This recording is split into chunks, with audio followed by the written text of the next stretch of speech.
Presented by YouTube TV. Rick Hamill with champion executive David Griffin will be joined by Brent Barry in our next segment. Now, the Warriors win Game 2 on Sunday, taking a 2-0 series lead, and Stephen Curry set a finals record with 9 threes. However, the basketball world is still talking and buzzing about J.R. Smith's mental error at the end of Game 1 and how it may still be affecting the Cavaliers. Griff, you were an executive with the Cavs from 2010 to 2017. Are they still reeling from the Game 1 meltdown? It's possible they are today. I think moving forward relative to tomorrow, they're going to be fine. And they're really not reeling from Game 1 today. They're reeling from Game 2 today. It was a very short period of time for them where this was an issue. And right here, when we're looking at the video on the bench, there's been a lot made of this. There's going to be a lot made of how much friction there obviously is there. That happens in teams. And the reason continuity matters so much is that you have the trust in one another to get through those moments.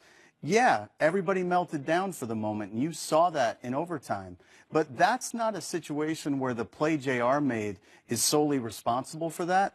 That's a symptom of a bigger problem Cleveland has in this series, and it's their attention to detail has not been good enough for a series that they entered with zero margin of error. Interesting. Now, this is the third consecutive year that the Cavs have fallen into an 0-2 hole in the finals against these Warriors. You were there the last 3 years, 2 losses, of course, and the triumph in 2016. Tell us what the Cavs' mentality is being down 0-2. Yeah, so I think more than anything else, going home, they know that, again, this is the day where they're going to wallow a little bit. And tomorrow, when they get removed from it, they're going to feel a lot better. This is a situation for the Cavs that a lot of those guys are used to. They're comfortable in this space. They're comfortable in the adversity. Remember, they got absolutely blown out by Boston as well and then came home and played some very good games. Their role players and ancillary pieces to LeBron and Kevin are going to be much better at home, and they have been throughout the playoffs, so they feel good about that. Griff, is LeBron a tough love teammate, or is he a build you back up teammate? It's a little bit of both. I think it depends on the situation. I think on the floor, he tends to be much more demanding of his teammates.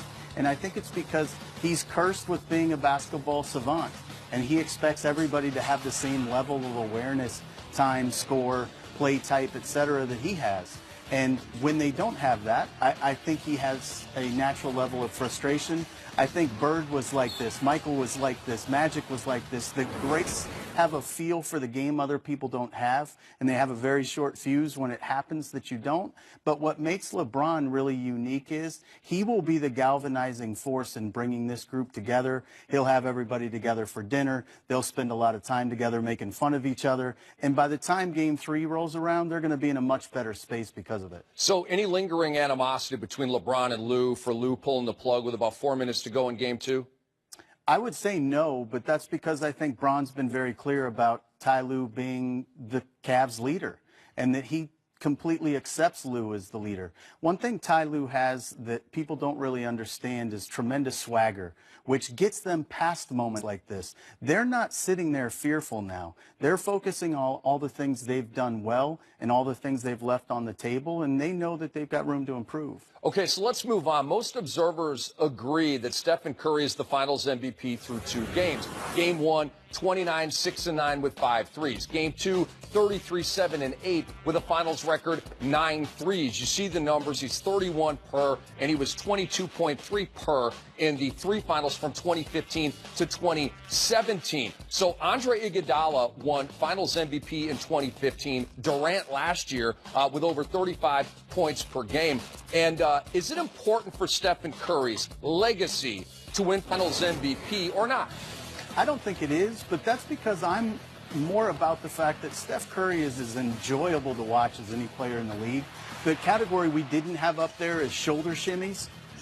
The guy's a joy engine, and their team feeds off of that. So all you have to do is watch the Warriors play, and you understand without any question how important he is to them. I don't think he needs to win MVP for people to know that. What's significant is 40, 50 years from now when people didn't get to see it and they don't have the emotional vibe that you get from watching Steph play, yeah, it'll be meaningful that he gets an MVP in that situation. Have you trademarked Joy Engine? Otherwise, Shaq's going to steal it from you. You know that. He'll put it on a T-shirt or I've something. been using it for a long time, and it's never gone anywhere. So that's I yours. Feel good. I feel good about it. I love it. Now, because of LeBron's ridiculous numbers, his name enters the Finals MVP conversation, even if his team is on